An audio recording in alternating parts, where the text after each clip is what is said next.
ശ്രീ അനിൽകുമാർ, കോൺഗ്രസിൻ്റെ ആഭ്യന്തര സർവേയാണ്. കനുകോലു സംസ്ഥാന കോൺഗ്രസ് രാഷ്ട്രീയത്തിൽ കോൺഗ്രസിനെ പ്രതിപക്ഷത്ത് നിന്ന് അധികാരത്തിലേക്ക് തിരികെ കൊണ്ടുവരാൻ വേണ്ടി കാലങ്ങളായി നടത്തുന്ന പരിശ്രമങ്ങളൊക്കെ വലിയ ചർച്ചയായിട്ടുള്ളതാണ്.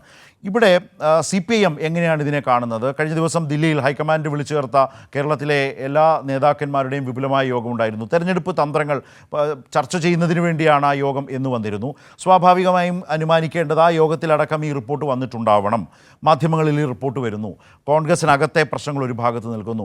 അതിനേക്കാളൊക്കെ ഉപരി CPIM കാണുന്നത് ജനങ്ങൾക്കിടയിൽ ഈ സർക്കാരിനുള്ള ഒരു മതിപ്പ്, വിശ്വാസ്യത കൂടുതലായി നാൾക്ക് നാൾ ആർജിക്കാനാവുന്നു എന്ന സാഹചര്യം അതാണോ CPIMന് കൂടുതൽ ആത്മവിശ്വാസം പകരുന്നത്? കനകോലുവിന് പോലും യാഥാർത്ഥ്യം ബോധ്യപ്പെടുന്നു, തിരിച്ചറിയുന്നു, മനസ്സിലാകുന്നു, തിരിച്ചറിവുണ്ടാകുന്നു എന്നാണോ ആ റിപ്പോർട്ടിൻ്റെ അടിസ്ഥാനത്തിൽ രാഷ്ട്രീയമായി മനസ്സിലാക്കുന്നത്, വിലയിരുത്തുന്നത്? കേരള സമൂഹത്തെ സുസ്ഥിരമായ ഒരു വികസനത്തിലേക്കും ഐശ്വര്യത്തിലേക്കും നയിക്കുന്നതിന് ഇടതുപക്ഷ ജനാധിപത്യ മുന്നണിക്ക് തുടർഭരണം കൊണ്ട് നേട്ടമുണ്ടാക്കാനായി എന്നതാണ് ഇന്ന് കേരളത്തിന്റെ പൊതുബോധ്യം. ഈ ബോധ്യം വികസിച്ചു വന്നത് വെറുതെയല്ല. ആളുകൾ കൺമുമ്പിൽ കാണുന്ന വികസനങ്ങളോടൊപ്പം ഇന്ന് നമ്മുടെ രാജ്യത്തെ എല്ലാ വികസന ഇൻഡിക്കേറ്ററുകളിലും കേരളം ഒന്നാം സ്ഥാനത്താണ്. മുമ്പ് കാലത്ത് സാമൂഹ്യ വികസന സൂചികയിൽ ക്ഷേമ നടപടികളിലായിരുന്നു നാം ഒന്നാം സ്ഥാനത്തായിരുന്നെങ്കിൽ പശ്ചാത്തല സൗകര്യ വികസനത്തിൽ കൂടി ഒന്നാം സ്ഥാനത്തായി എന്നുള്ളത് കേരളത്തെ സംബന്ധിച്ച് വളരെ പ്രധാനപ്പെട്ട ഒരു പഠനമാണ്.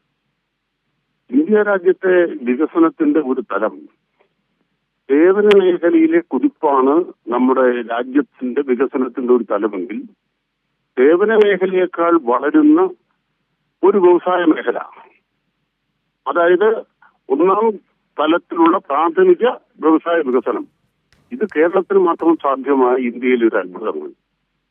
ഇത്തരം എല്ലാ ഇൻഡിക്കേറ്റേഴ്സും രാജ്യത്ത് സുസ്ഥിര വികസന സൂചിക അടക്കം നീതി ആയോഗ് പുറത്തുവിടുമ്പോൾ ഇതിനെതിരായ ഒരു ഡാറ്റ ഇല്ലാത്തത് കൊണ്ടാണ് ഒരു മാധ്യമത്തെ ഉപയോഗിച്ചുകൊണ്ട് തുടർച്ചയായി 2 ദിവസം കേരളത്തിനെതിരായി ഒരു ദേശീയ മാധ്യമത്തിൽ വ്യാജ ഡാറ്റ ഉണ്ടാക്കി.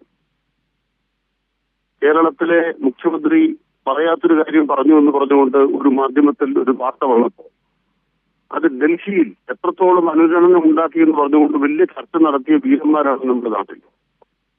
പക്ഷെ 2 ദിവസം കേരളത്തെ ആക്രമിക്കുന്ന വ്യാജ ഡേറ്റ ഒരു മാധ്യമം ശശി തരൂരിന് ജാമ്യമെടുക്കാൻ വേണ്ടി രാഹുൽ ഗാന്ധിയുടെ നേതൃത്വത്തിൽ കോൺഗ്രസ് നേതാക്കന്മാരെ ഒപ്പിച്ചു വെച്ചപ്പോൾ ശശി തരൂരിന് ജാമ്യമെടുക്കാൻ വേണ്ടി വ്യാജ ഡേറ്റ ഉപയോഗിച്ച് വാർത്തയുണ്ടാക്കി.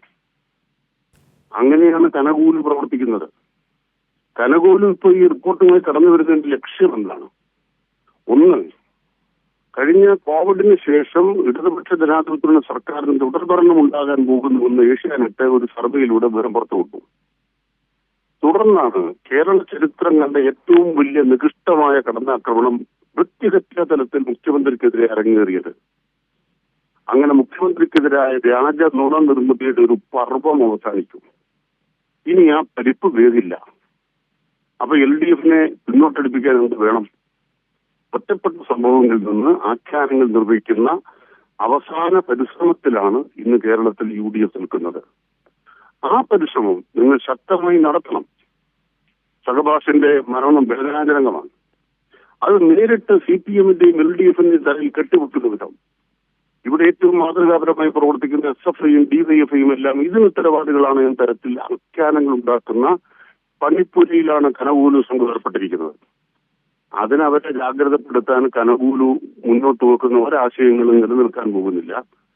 കേരളത്തിൽ ആര് സർവേ നടത്തിയാലും തുടർഭരണം LDFന് എന്ന് പറയാൻ കഴിയുന്ന ഒരു സാഹചര്യം വികസനം കൊണ്ടുണ്ട്, എണ്ണപ്പെട്ട സാമ്പത്തിക നേട്ടങ്ങൾ കൊണ്ടുണ്ട്.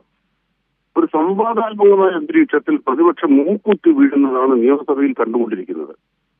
സംവാദത്തിൽ പ്രതിപക്ഷം തകരും, വിവാദത്തിൽ പ്രതിപക്ഷത്തിന് ശക്തിപ്പെടാനാകുമെന്നായിരുന്നു ഇത്രയും കാലം കരുതിയിരുന്നത്. പക്ഷെ വിവാദങ്ങളെ ശാസ്ത്രീയമായി പൊളിച്ചെടുക്കുന്നതിലേക്ക് ഇടതുപക്ഷം അവരുടെ യുദ്ധം വിജയിപ്പിച്ചുകൊണ്ടിരിക്കുന്നു. അതാണ് ഇന്ന് കേരളം കണ്ടുകൊണ്ടിരിക്കുന്നത്. അതുകൊണ്ട് വ്യാജങ്ങൾക്ക് പോലും UDFനെ രക്ഷിക്കാനാവാത്ത ഒരു യാഥാർത്ഥ്യബോധത്തിലേക്ക് കേരളം എത്തുന്നു. അതിന്റെ വെളിച്ചത്തിലാണ് കേരളം. അത് വെറുതെ ഉണ്ടാകുന്നതല്ല. സത്യം എന്ന് പറയുന്നൊരു സംഭവമുണ്ട്. വികസനത്തിന്റെ കാര്യത്തിലെ യാഥാർത്ഥ്യം എന്ത് എന്ന് അന്വേഷിക്കുന്ന ഒരു മലയാളിക്ക് ഇടതുപക്ഷ ജനാധിപത്യത്തിലൊന്നും അല്ലാതെ മറ്റൊരു ഉത്തരം കേരളത്തിലില്ല. അതാണ് യാഥാർത്ഥ്യം.